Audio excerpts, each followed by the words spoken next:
I'm live. Hello, hello, hello, everybody. Good morning, I should say. My name is Linda. I'm your Back in the Groove Again coach.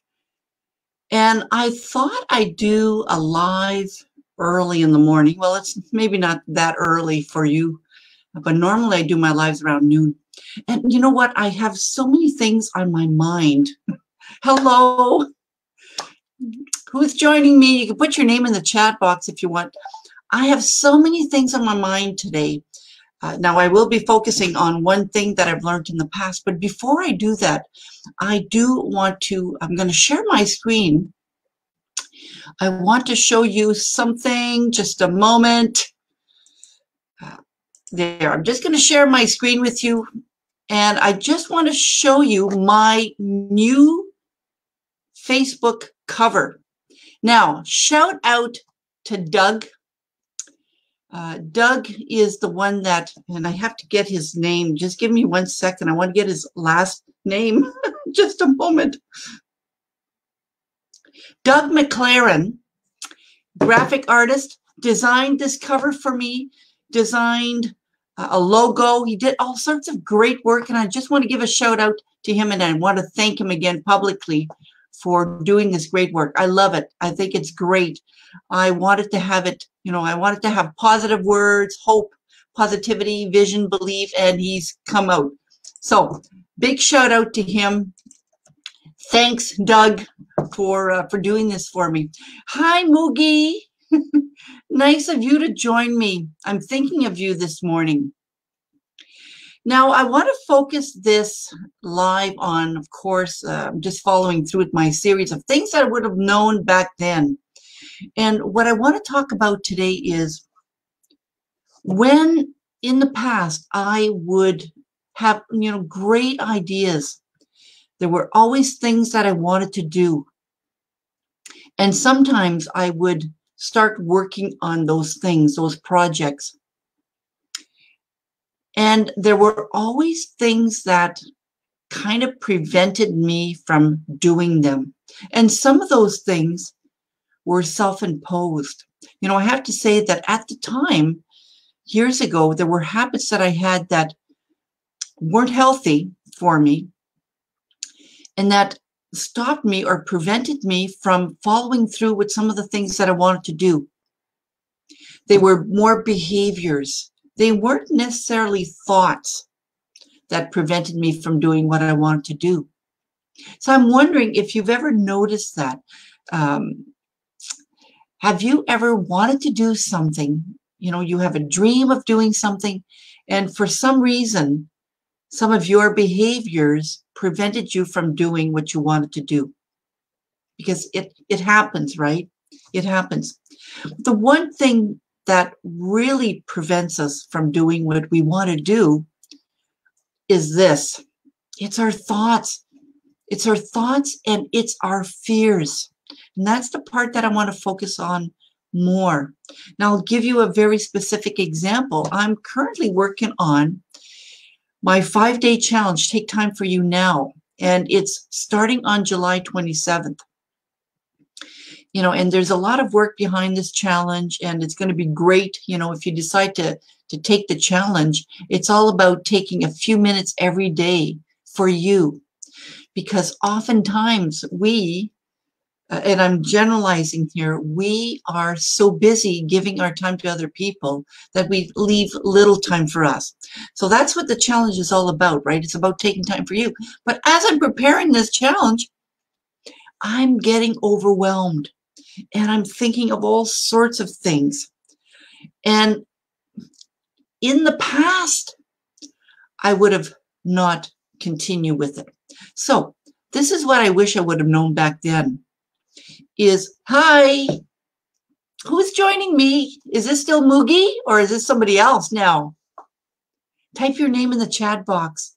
Nice of you to join me today, this morning, or maybe this afternoon or this evening for you. So back then, I mentioned that, there were behaviors that prevented me from doing what I really wanted to do, but there were also thoughts and fears that prevented me from doing what I really wanted to do. And at the time, I would not really recognize it as self-sabotaging thoughts, but they were. They were. And please, if you can identify with that, type it in the chat box. Yes, I have those thoughts, or yes, they tell me, go on and type it in the chat box. They would say things like, you're not good enough, or you can't do that, or nobody's going to believe you. All of these, excuse the language, crappy thoughts that I believed. Yes. And of course, it wasn't just thoughts. It was also like, because I thought things were so overwhelming, I thought, I can't do this. It's too much. And so I just didn't do it. I stopped myself from doing it. Have you ever been in that situation where you wanted to do something, and because of fears or because of thoughts, you just didn't do it? Have you ever been in that situation? I think it happens to a lot of us.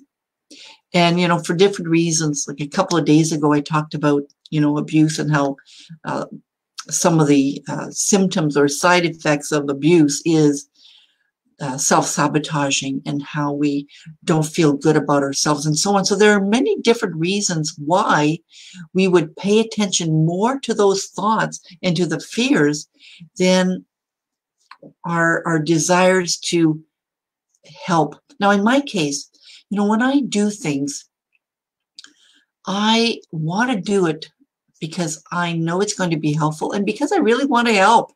I want to make a difference in people's lives. I want to make a difference in your life. So if I listen to the thoughts that I have and the fears that I have, I'm not going to be able to do that. Now, I'll give you another example. This is more of a personal nature. And I didn't listen to those thoughts. I did follow up on that. This was in October. I started planning a trip to go to Mexico. Okay, so I started planning a trip, and I wasn't sure where exactly I was going to go. But I have a friend that lives in Mexico, so I thought, okay, I'll start there. I'll go there. But from October till maybe January, I was scared poopless of going for a couple of reasons. Now, these reasons might all be validated, okay? Sometimes the fears are to tell us, pay attention, They're not always fears that say, don't do it because you're not good enough. They're fears that tell us, be cautious. Just hang on a second here. Think about things. So, my friends had told me at the time, yeah, but, in Mexico, there's a lot of stuff going on. And it's true. And it was true. But I did some research. I talked to my friend. I talked to a couple of other people. So I could have stopped and not go through with going to Mexico, believing other people and not trusting that I could get information from the source or sources, right? How often, it's really nice that you're still here. How often do we pay attention to not only this, but other people that tell us, come on, what are you doing? You're crazy? You can't do that. You can't do that. You can't go there, and so on. When in fact, we can really trust ourselves and trust our intuition. Now, I did go to Mexico, and believe me, when I got to Mexico, like right at the airport, I needed to speak Spanish, and no habla español un poco. I don't speak a lot of Spanish. I had to figure that out. But that, for me, was part of the adventure. And, I really enjoyed it. So what I wish I would have known back then is I will say it's normal to have these self-sabotaging thoughts. And sometimes we need to know the difference between those thoughts that are maybe people in our, I say people because a lot of the times I was hearing my mother, and my mother was very, unfortunately, very pessimistic. She wasn't an optimistic person. She didn't have the opportunity probably to do what she wanted to do. And every time I wanted to do something, she would discourage me from doing it. So I always sometimes heard my mom's voice in my head, and that would stop me from doing things. Not because I didn't really want to do them, but because I thought she was right. Has that ever happened to you? Can you identify with what I'm talking about here, guys? How sometimes we let thoughts decide for us, and these thoughts, not always obvious who they are. You know, I really do think that it's natural for us to think negative. And, you know, I won't get into, you know, all of that today. I talk more about that in one of the programs that I offer. So can you identify with any of that? How often you stopped yourself from doing something because you've heard it or you're afraid? I'd love to hear your opinion on that. Write it in the chat box. Write something in the chat box so I know you're really there. I'm just going to pause for the cause here and take a drink. By the way, I picked this up in Mexico when I was there. I love the ceramic there.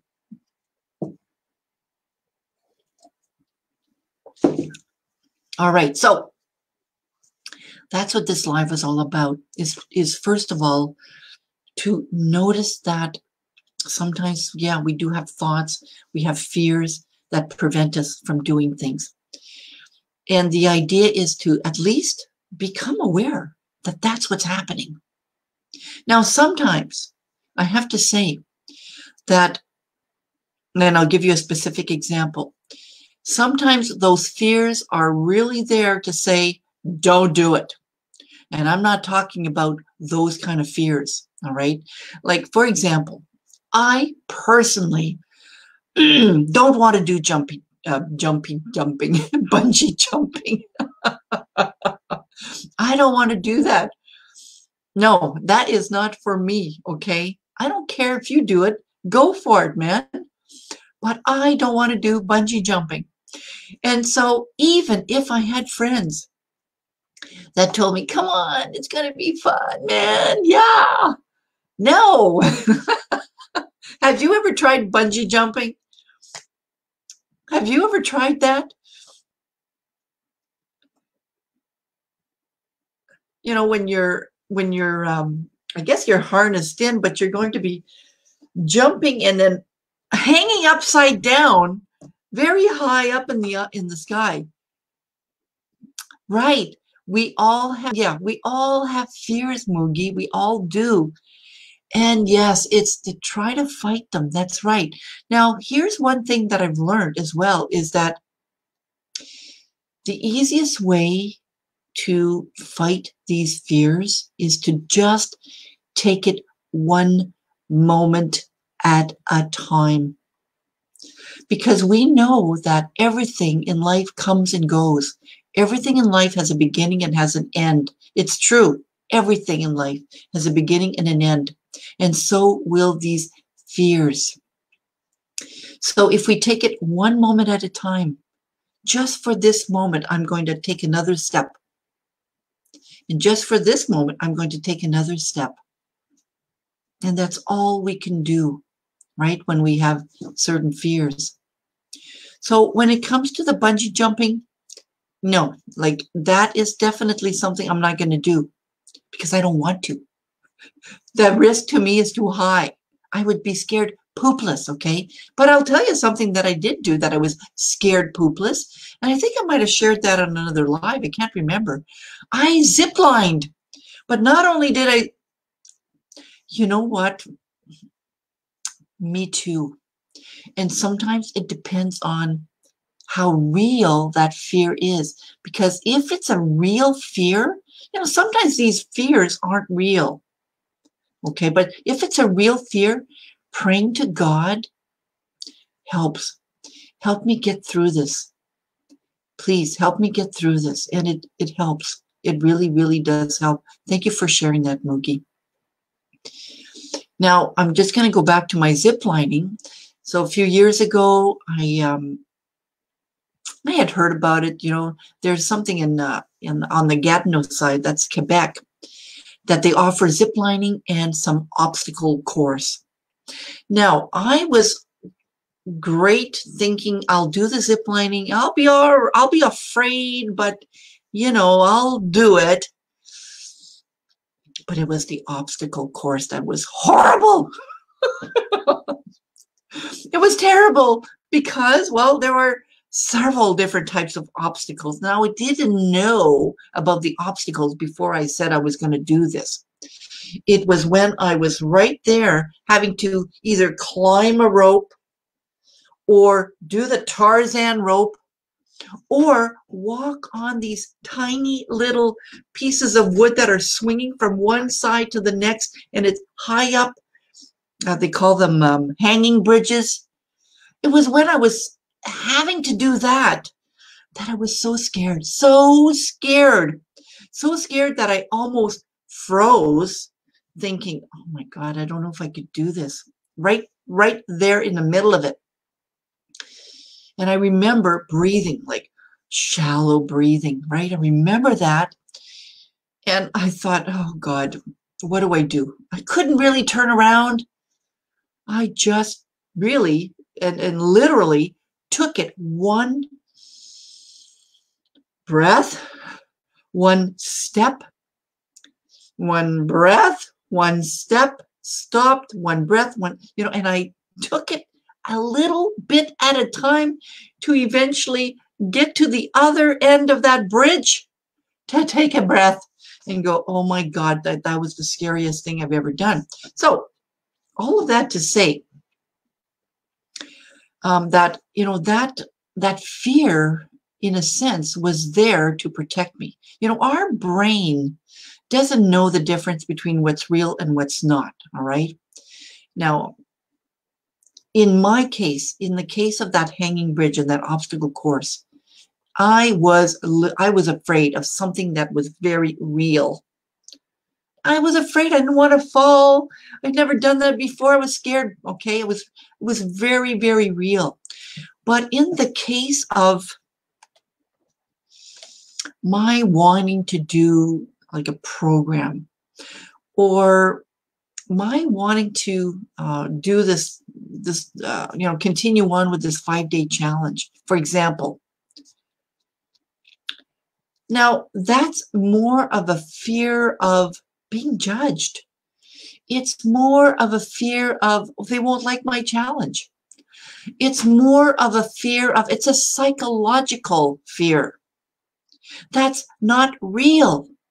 That's not real. So at some point, we need to know the difference between what's real and what's not, right? And keep moving forward. Keep moving forward. So that's one thing I wish I would have known back then, was I didn't keep moving forward. I stopped myself from doing what I really wanted to do. I listened to my voices. I noticed I was afraid, so I thought I must be afraid, and so maybe it's not a good thing to do. So I didn't do what I really, really wanted to do. But now it's different, right? Now it's different. Now I've learned that, you know, there are certain things that I feel that I really have to pay attention to and still take the next step to move forward. And there are certain things that maybe I shouldn't do. And there are certain things that it's my mind that tells me you're not good enough. But these are all self-sabotaging voices, wherever they come from.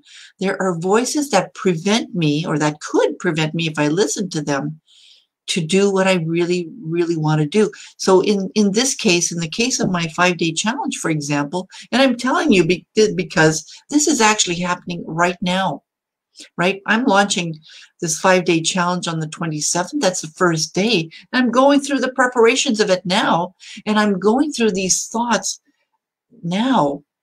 And I'm thinking, oh my God, I don't really want to know if I can do this, but I am going to do it. I'm going to do it. I'm encouraging myself to do it because I know it's going to make a difference in, in your life, for example. So we have to, in some cases, hang on to that, the outcome that we want. My purpose in life really is to make a difference in women's lives. It really is, and I know that. So if I listen to my fear, I would not be able to fulfill that mission that I have, that passion that I have, right? So this isn't about me. This is about what I'm hoping that you're understanding is that sometimes we have these thoughts, self-sabotaging thoughts that prevent us from doing things. And the idea is to continue walking towards what it is we want, one step at a time, so that when we get to the other end, when we've accomplished what we want, or when we are partway through what we want to do, we go, oh, thank goodness. And you might still feel the fears, but you know that by continuing to move forward, you're going to be eventually to the other end. And that's when you're going to feel great.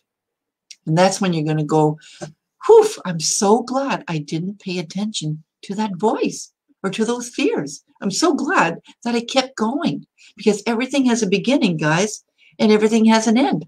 Who's joining me?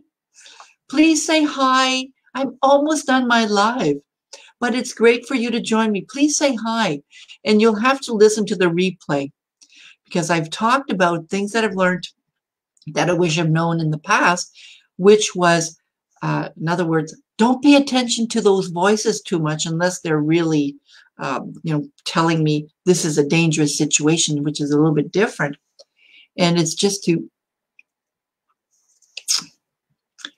that's great. I'm so glad that you've learned to face your fear, because that's sometimes what we have to do, unless these things that are dangerous, right? Because, our brain doesn't always know what's real, what's not. And that's kind of the part you have to distinguish. Thank you, Mugi, for sharing that. Anybody else? If you've been here all along, anything else you'd like to add? What have you learned about fears? What have you learned about your self-sabotaging voices that prevent you from doing what you really want to do? Now, of course, the reason I brought this up was because I'm in the middle of getting my 5-day challenge ready for you, right? And all of these things are coming up again. And that's why I thought I'm going to share this with you. Because even though, I'm a coach and I help women, even though that's true, I'm still a human being, right? I'm still a woman that experiences these things. And if you ask every successful person out there, they will tell you the same. I challenge you to do that. I challenge you to do that. Please write your name in the chat box. I'd love to know who's here. Say hi. I'm still live. I'm still live, and I live near the city of Ottawa, which is in the province of Ontario in Canada. I'm Canadian. Je parle le français, donc j'aurais pu dire tout en français. C'est vrai, puis je vais parler un petit peu en français maintenant. C'est vrai que dans le passé, j'ai écouté à mes voix. Les voix qui me disaient de ne pas faire quelque chose. Je les écoutais parce que je pensais vraiment qu'ils me disaient la vérité, mais mes voix, mes peurs n'étaient pas vraiment la vérité. Donc, dans le passé, je les écoutais, mais ça me prévenait vraiment d'avancer, puis vraiment de faire ce que je voulais vraiment faire. Now, did you understand what I said? Did you understand what I said? I speak French and English, and I've been thinking of doing some lives in French as well. If you understood what I said a few seconds ago, can you type it in the chat box? Or if you didn't understand nothing, can you type that in the chat box too? Vous pouvez écrire vos commentaires dans la boîte chat si vous voulez. I'm trying to decide if I should do more lives and more things in French, because I am fluently bilingual. Canada is a bilingual country. It has, I should say, let me rephrase that. But Canada has 2 official languages, and I was. Aren't you trying to learn French a little bit? I know I spoke French really fast there, but when I was a little girl, my parents speak French, grandparents spoke French. I came from a French family. Oh, I shouldn't say French, because French Canadian family. We're not from France. We're still from Canada. There's a lot of people in Canada that speak French. And the small community where I lived in was a French community, right? It was a francophone, communauté francophone. And I went to a French grade school, and I went to French high school. And when I went to college, I went to French college. Well, no, at the time it was a bilingual college, but I took a program that was in French. And then when I went to university, I took some courses in French, but I took a lot of courses in English as well. I noticed that when I was taking, and I know I'm really diverting from my topic here, guys. Sorry about that. But let me just finish this part. So when I went to university, when I was taking courses in French, I found that my writing in French sucked. I could speak it, and even then, I use a lot of what we call anglicisme. Anglicisme is when we kind of mix the French and the English together. I'm aware of that, okay? When I speak French, I'll slip in an English word here and there. That's how I grew up. In my community, we spoke both. So I found it challenging to write essays, and I even had to write my second thesis, my master's thesis, because I did 2 master's theses. My second one is in French. Les stratégies d'adaptation pour, je me souviens pas du nom là. I don't remember the name, but I had to write everything in French, and I can do it, but it was like really, really challenging. Anyways, I know I kind of went in a different direction there. So any questions on what I talked about? You might not have been here for the whole time, but I'm wondering, do you have any questions or any comments about what I talked about today? I talked about facing our fears and not paying so much attention to those voices unless they're really telling us, you're in a dangerous situation, get out. But just noticing and trying to make the difference between, the voices or the sabotaging voices that are trying to prevent us from doing something we really want to do. We'll call that self-sabotaging voices, or inner critique, or the gremlin. There's different names that we could use to be able to recognize the voices that we have that prevent us from doing what we want to do. So I am not paying attention to those inner gremlins or inner critiques about my 5-day challenge. I am going through with it no matter what. I'm doing it. And so that's why you're going to be seeing some invitations to my 5-day Take Time for You Now challenge, is because I've launched it out there. It's for you, especially if you're really, really, you're busy. You don't have time really for you. Thank you, Irangu. And you're from Uganda, Africa. Thank you so much for being here. Thank you for listening. I know we've chatted before as well. I know that you have,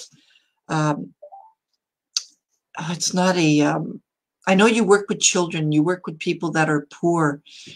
I can't remember exactly who you work with, but I know it's with the poor people, poor children as well. And I know that you have a talent in music. Right, so the 5-day challenge, Take Time for You Now challenge. I'll put the link in the bottom. It starts on the 27th.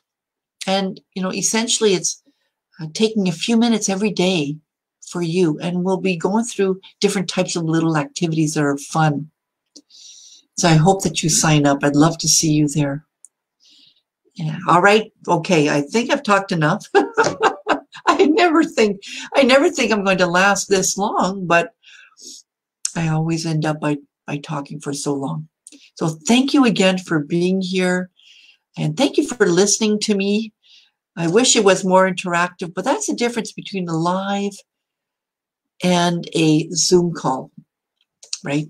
Zoom call, we can interact more, but for the purpose of today, it's just a live, and the only way we can interact is through chat boxes. All right. Thank you again, and stay tuned for the next live. It'll be more than likely on Monday. Bye, guys. See you soon. Bye, Rangu, if you're still here. Bye, Moogie, and everybody else that has listened to me today. See you soon. Bye-bye now.